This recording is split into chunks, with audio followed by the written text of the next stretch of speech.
Hello, so pio nau te ho. Tuni ni khuan zong to sim tha khat nangai khom kit taw heti. Tuni ni khua to sim nangai diu chu a hele. Bel chabu kiem lo. Kiti to sim a hin. Hichi to sim hi nang ho het dan to zong. Hung ki bang lo mai the hin chule. Ken zong. Nyau lai thumang mo abu ka het hi ta zi in. Amin ho zong ka hegam tapun. Ka hin sim thu jing ding a hin. Ini ki het thim divin ama sapenin ki tiamovi. Masang lai hin thing thlang khonum ta khat ana umin.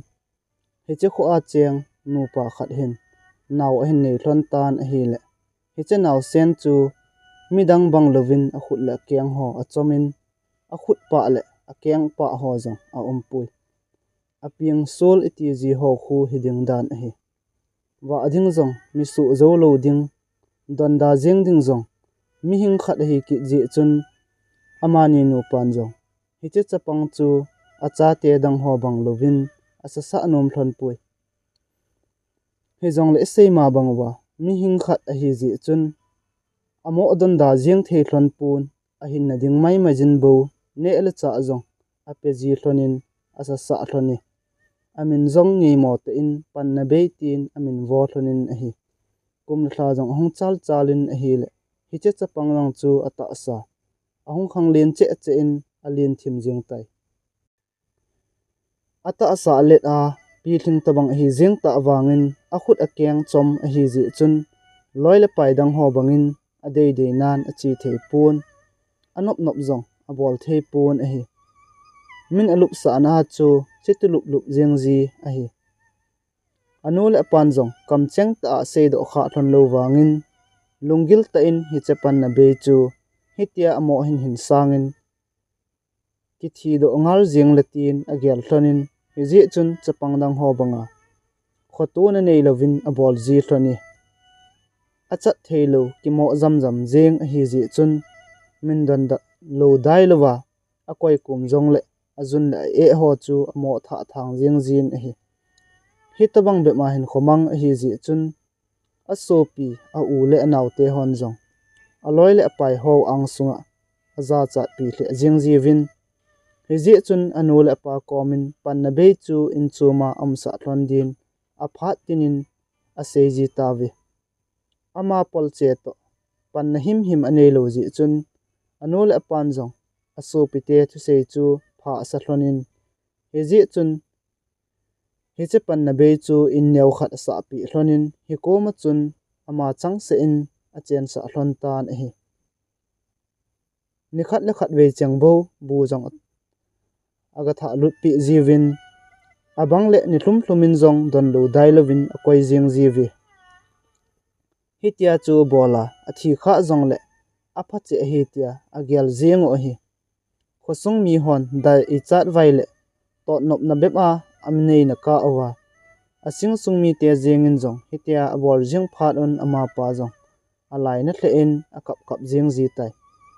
hibang gen thei thu dinga hi idia le sit mi ma hung ping kho kho ka hi tan tem e ngai lu ding le e kho sa ding mi khat be zong hi umle hitilom lom hin ta ling wajin hin khu mang pungi tun wang ka so pitele ka chun le zo jengin zong gan cha sangin zong e dei mo za tawi ka hin khomandan hi vele e simpa pathian jing zong lung oi zo pun tin ki si hle jeng tan ti o ka hin khu hi a ha in ana e hitia hin hin sangin ki thizo jeng talabu kanum tai tin a phat tinin akap in akitha se jeng tan hi don lo dai lawa en ko ten akojo a hi ji chun anam se hle jeng tan a in ver jeng zong mi ho chun anai num ji ta pu vi hibang ta gen theina hin khu aman phat chun ama pa zong a hin nom ta pun thi jeng ding bu lungin avul tai hin la khut pa la keng pa ho zong umlo hi ji chun ama la ama jing zong akitha nom hle awangin akitha theide ji pui khut pa la keng pa nei lo hi ji chun an le tui ho zong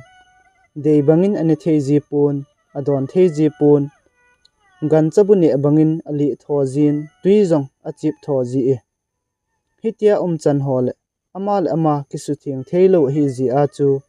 a in ko tian zong chubanga chu aza cha piwa adei mo zing o hi alung gel again thei to ahin kho a kinep nale lungmon him him anei lo ji chun phat zo sin lun thlin alungin achuti ki tha sit sit jing tan hi hitia akazi phat chule asim pa pathin khom gejin akiphin zin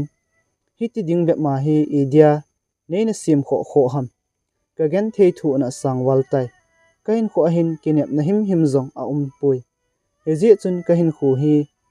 ngeila amang pi jingtan chutile keja din zong phazon tin kasing sungmi te din zong kipana hizotan ti kain khon la nom lova hitia leisi na hingna lai dia nei dei zong le kata asa hi hinbukim sa inlang ei kho sa thei ding mi khat be zong nei pin tia mitli puma ataw taw jingtan hi le ataw na chu pathin kom hlung tan pathinin zong ain khomandan ho chu avet le alung sit walin heji chun achanu tel a warli chu kovin aza nang leisi na kum su inlang panne be khu gave kol jingtan thanei na zong tlingse na ka pi ding na hin na dei dei nikibol jing thei ding a hi tin sei pi tai achanu warli zong apa thu sei nil ngai lo mi hi ji chun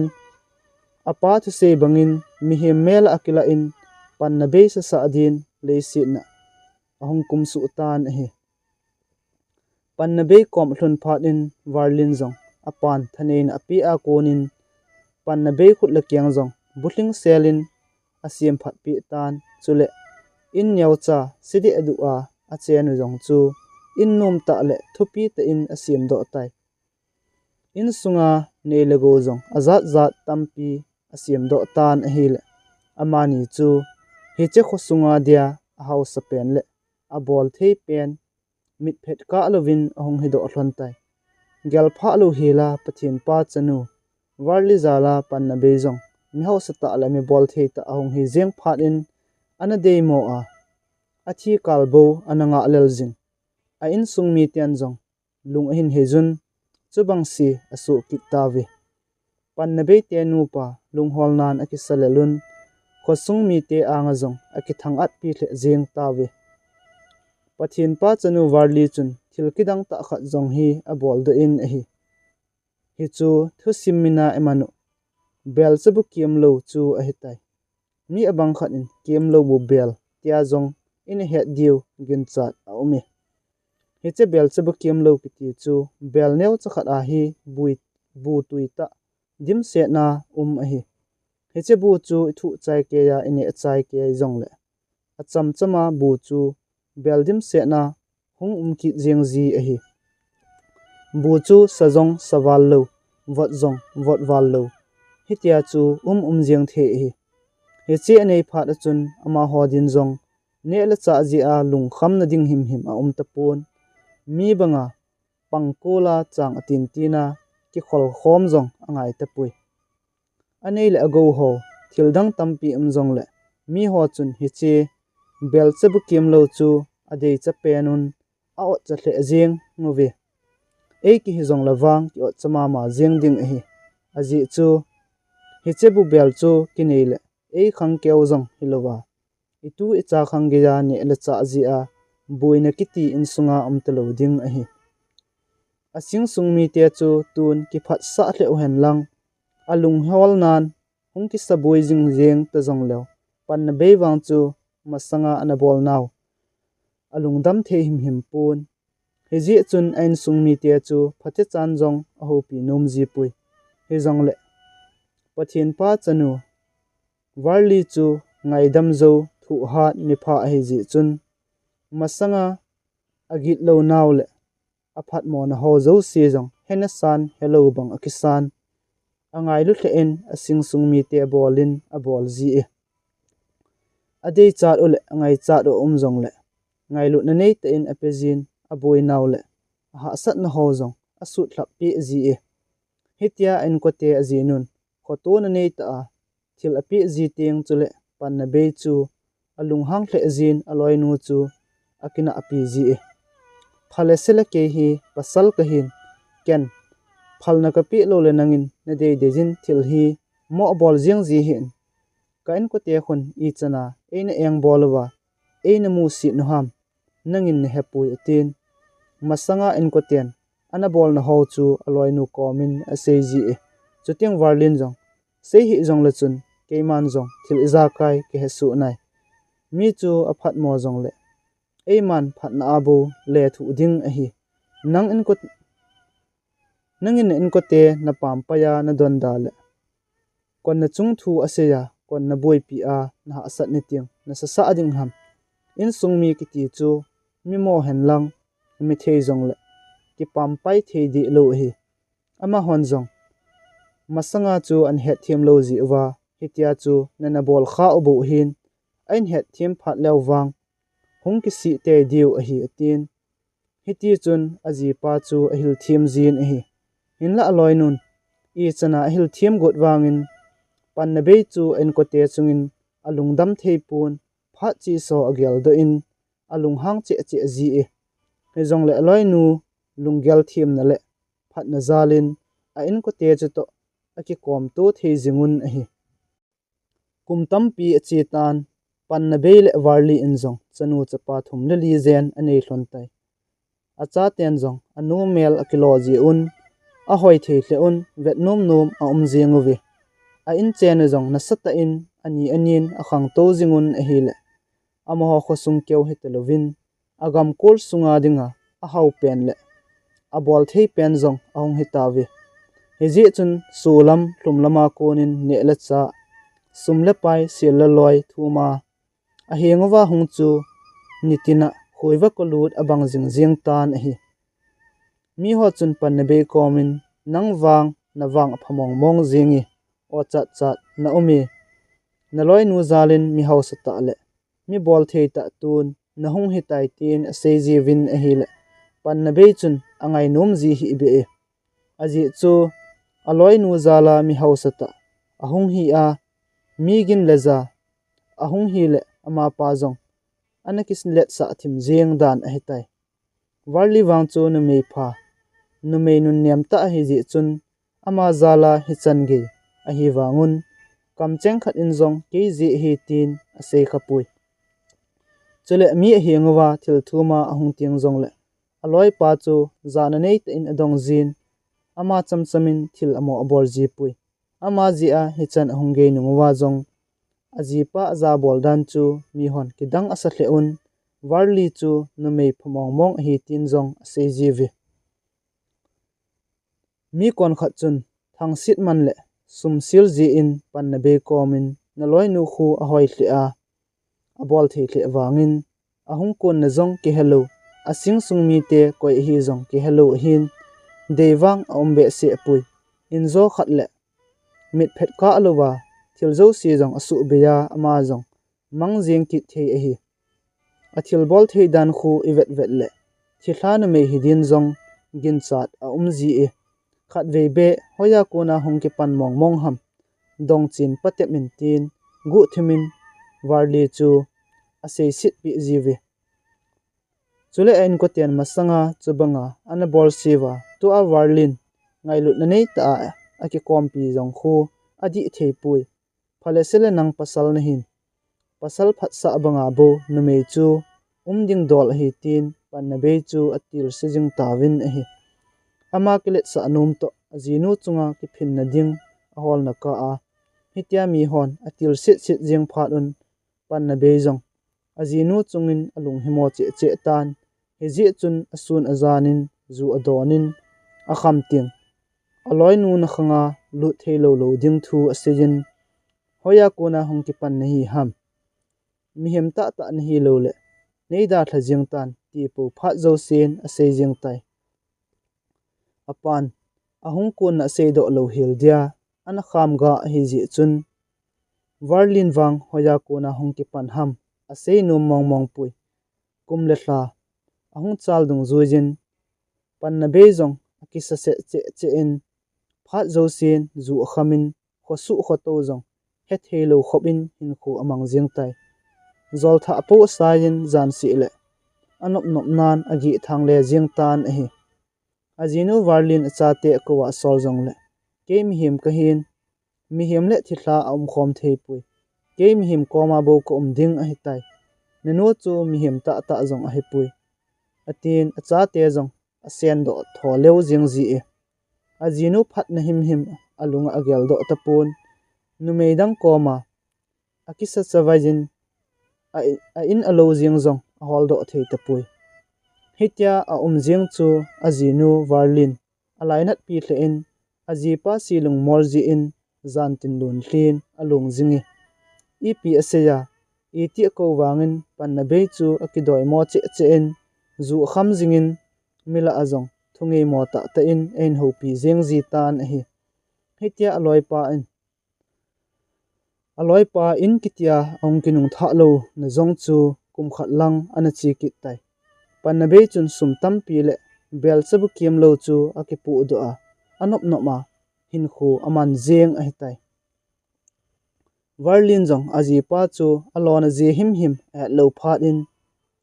mitli pumin apa kom akiphin tan hepa na cha ka hi ji in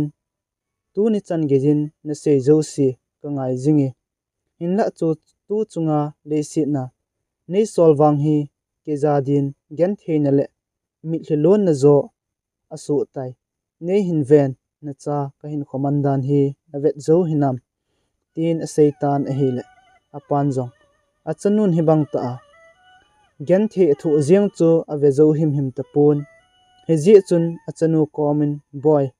pannabe hin khomandan ka vet le kalung sit wal ji a ka chanu ngai ta nang kana sol pi jiang a hitai ninla tunwang pannabe jin ka ngai lut na le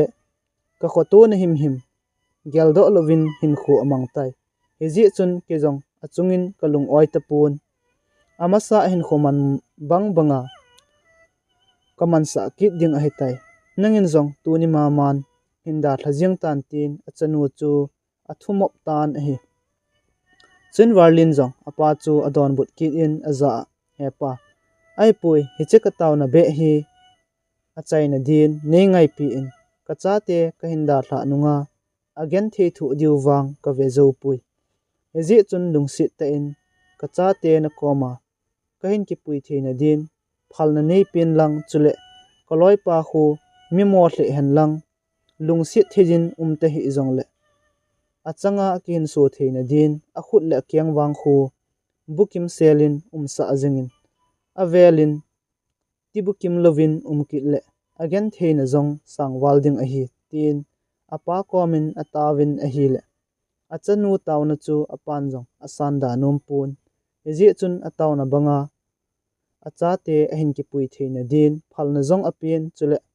panna be khut la kyang jong bukim sela akoi pi jing din achanu koma akitim tai nom han lang da jong le ajipa silung molji a apa koma nom ta chol do dia achate to chi to ding a hi ta ji un warlin jong ajipan ana sim din hla na letter khat asun tai ka I ta le ka ngai pen ka sen ang koi tunin wang na het noma nei hin thudo ajing chu na hin sei pi tangi masang lain tibukim lovin na umin heji chun na singsung mi te jengin jong na thet un don lo dai lovin na ko jove na gen the thu na san war ji in na kap in na tawin a hi le na taw na le na kan o chang chu kapa kom ahong thung hlungin kapa na vet le na lungsit war ji in achanu ngai ta keima nang zen le din e hin soli kapan na ngai lut war ji in bol theina zong thatling set in a pen a hi le na khut le na kyang jong kabukim sa thejin nei le go jong tampi kalam do pi e mitinin ade chat pen bel chabukim lo ge jin jong kapan acha ke e ngai lut war ji in e na pe hloni hi chan na ang sunga ko sungin kam cheng khat in jong ka to do sa kalam do sa a hi tin jong kana sei khapui pasal na hi ji in zana nei te in kana bolin na gen theding jong kana phalpui inla tun nangwang gincha na bang tapun na ji na cha khan khoding jong gel phatalovin na nop nan na gi thangin zule san khamin athang adolin hin khona mangtai mila ala in po nei su zumin thithla sanga danin po nei seji e nang ji in zum le za tampi ka thu in mitli tampi zong ka sengin zantin samang zalmon in kho kamangi ka gen thei thu na le kalungzin na san wal phat in kenzong kapa ka het sa tan a hi le kapan zong ka gen thein a ve zo tapun hi ji chun akoma nom ta ki chol do kit ta din e ko tai icha te da thla pi zong leng hung gen thei bep diu a hi ji in kapa anga nom ta chol do din kanaki pui gam tai thlasi in kum khat wal nong ki le ki ding mitli puma kananga in hinla nangin ka ngai lut dan ne he thiam pui ke sanga na de na ngai ho chuto tun wang nomin zalai tul hung leng khom tawin nei ko kovin lang kap kap zong le chun ke wang avela hilei si na hi hung ki le ki thei ding ka hitapui kapan thil iza kai e lam do sa zo si zong nungla ki ding ati hin he zong le nang ka ngai lut zala na khut le na kyang wang bukim lova om ding ka phal di pui na khut le na kenga na hamsa na hin to a gen thei na hin khu butling se na hin man ni khotiang le ne hin ngai lo zenin kapa henga nomta chol do dia chi ka hitai tin mitli pumin asunin a in ko te komin pan na be chu a hong tiang anapi dievin ada thatai van gama nom ta apa ko ma chol do ding hi ta ji ochun ta sa phe hin khu ada thlawin van vovin aki khelun acha te to aleng to tawi hichepe ta chun a inu zong chu masang lai bang bangin in niaw cha sede adu ki su tan chule in sunga nei lego zo si zong aki chai gam hil zingi aji acha te anne ading zong gyalpi lova pan na bejin bel chubu kimlo akipu do zong chu abe tan chule sumle pai tampi akipu do ho zo si zong hut khat in aki chai hil zingi pan na be zong zu kham puma mi ina a yemut chu ong khang do tan a hile asum apai a bel chubu kimlo zo si chu a hol mo tan a hi om na te chun agu mang pi u hidinga agel ji chun aki senin a thumin a hile khat ho chun he zong an he phapu vi chun aman zong azile cha ten ina ahung te te na dia ayemut ka a ahung la pi u a hi sa ki ji chun lunghang ta in ki sian su in a in lamu chu azun pheitai in aga avet le zanmang abangin in nom ta uzong chu masanga in yaw cha sidi edu chu an hi ki tai lungdong ta le ki chapuma in sunga chu agawa lut le koima cha zong na tapun chule thil le lo nei lego ho zo si zong khat cha ana gam tapui alung don to atla sit to hil seiding zong a hetapun amo ka jing tai hichepe ta chun a in koten a senji varlin adinga lekha thot anada thla chu ahong petawi chun ama panjong mitli pumin lekha thot chu asim tan a hile asilung mol ji le in khomandan hello ji a senji le avan choi chengin ada thla o hi dan chu a he thim tan avela gen thei thu dia laitan hi jiang chu na sawalin hakan akap tai aka pumin azile chate chu hungkinung le ki din akovin hinla ko na ocheng chu vanlam ahlung zo tapui a haulai a bol theilai ja in khonom ta anaman khom pi sa adong mo ho jingin zong mi gen theita ahung hi ki pha chun adei tapu ve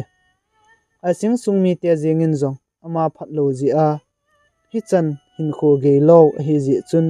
a ho nom tapu win in sungmi dan in zong agel tapu ve hecheni a kon chun gen theita in mi khut noya na hin tong pan tan nitinin ani ading aki hol thu pan tan a hi a senji warli zala anop sa lai hin kho ho lawanga jin ain kho man khil chu aki si hle jingi zan tin don thli puma azile achate hungkile kit dia ako ko wangin apha chu mong mong tapui hiche thu sim hi ata hedin wang ginchat a umbe se pun hi zongle gol lui thu sim khat su mila amo jiang ding de lo zal le kitil kho na the thu sim khat hi ji a ka hin bui pi kho kho a hi mabana jong gol lui thu sim le thu sing dang dang in sei zom jing na lai diu hi ji in tu ni chana subscribe e bol pi lo lai hon jong ngai lu zala subscribe ne hin bol pi un lang chule thu sim ngai nom zo sin jong like le comment ti ho ne hin bol pi divin ka hin tim ki ovi aji chu nang ho zala ke jong kitil kho ka hin isanga ngei zo le hoi zo kitil kho na thei isei do theina divin iki support to diu ngai chat a hi jingi thu sim hi he dan ki bang loading hin ke ma he dan jong zat ni amin ipi chule ema he dan ho jong komena hin sei theyo a hi ji thu sim jong hiti chun ahong ke chai tan lunglut ta hin ngai ho zo si chungin ki pa thu kain phungi video kit le velin anaki mutu kit taw hete dam sel chi tawte